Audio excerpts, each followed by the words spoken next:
Alright, hello, welcome. This is, it's probably not going to sound amazing. Today we're going to be putting some pins on this ESP8266 module for running WLED and lights. Because why not? It's fun. And this one is going to be my friend, and he had just soldered some wires to him. But I want to actually use a bunch of the pins and test things. But to do that, I need to remove the excess cable.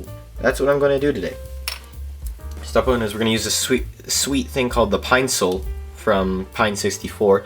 Relatively inexpensive little soldering iron, but it's sweet.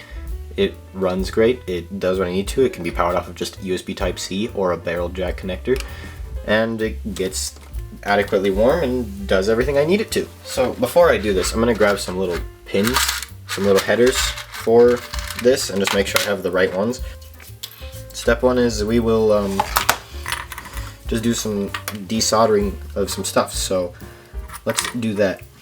Remember, I'm a hobbyist, not a professional. I'm using my old DSLR to do this because I don't really have a good mount for my phone.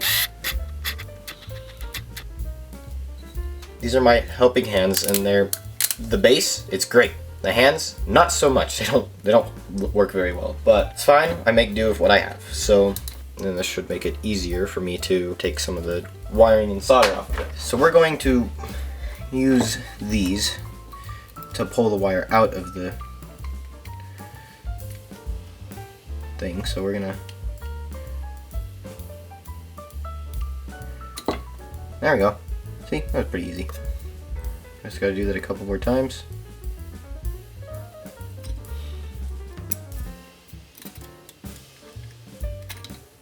Oh, there we go. That is the wrong header. Okay, you can see the pins well enough. So now I'm just gonna solder the pins on.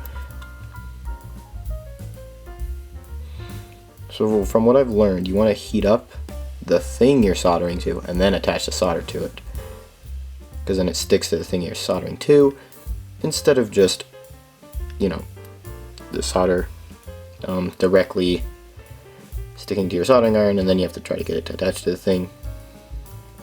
I'm not doing a very good job of that right now, but overall, I heard that's the general rule of thumb. But it also helps have a little bit of solder on the tip, I've noticed, just because it increases the surface area of which you can heat stuff up with. I'm hoping that makes sense. But, you know, we'll see. We'll find out. We'll see what people say, or what people think. I'm just going to add a little bit more there.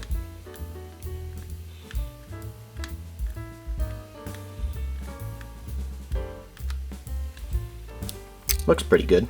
See, it looks like the room I'm in is really dark. It's actually quite bright in here, but this is just kind of an older camera. It's also not meant for video, so it's not doing great here, but I didn't have a stand for my phone, so I just stuck my DSLR on a tripod and was like, yeah, that'll work.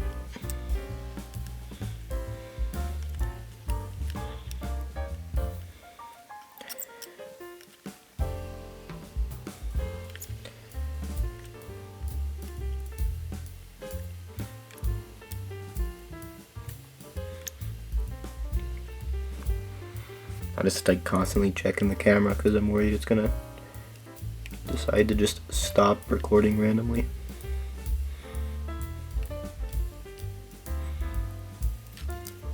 Nope, that's not intended. I'm just gonna reheat all of these, make sure they all flow nicely.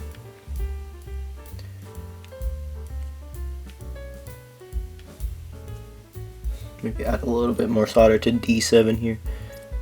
Knight to D7 or whatever it is. I don't know. I don't play chess. Well, I do, but I'm not good at it. Please don't challenge me to a chess match. There'd be a bloodbath at that point. Pretty much anyone can beat me in chess. And, you know, learning strategies of chess would probably help me play it better, believe it or not.